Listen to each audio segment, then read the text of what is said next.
Poďte. No jasné. Áno. Takže môžeme dať palec hore, že to bude víťazstvo? Nevieme koho.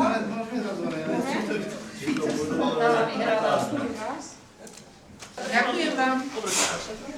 Určite áno, jasné. Ja by som vás poprosila teraz o chvíľku pozornosti, prepáčte.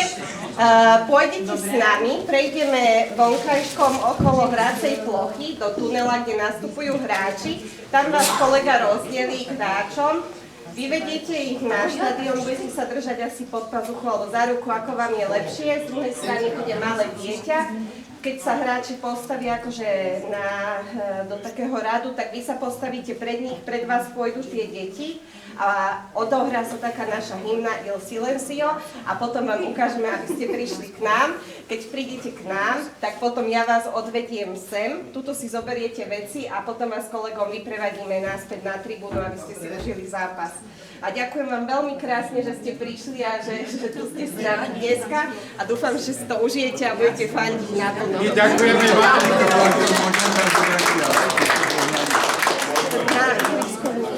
Ale ide na kráve.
for everything.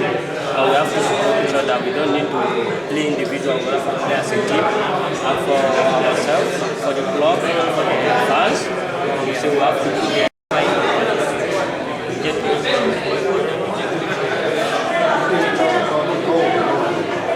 Yeah, my goal was like all my goals. Yes.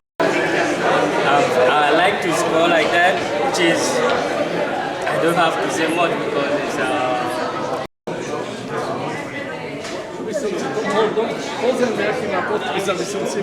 Ale ako sa vám páčil zápas? Fantastický. Sme veľmi spokojní, lebo sme mali takých typérov, čo typovali naozaj, že 2-1 vyhrá Spartak. A to vyšlo, tak ideme oslovať. Dobre, len za peniaze si netipli. Mohli mať prilepšenie k dôchodku. Áno, to by bolo, však sme im to hovorili, ale tak čo sa dá robiť. Prilepšenie bolo, že sme tu mohli byť.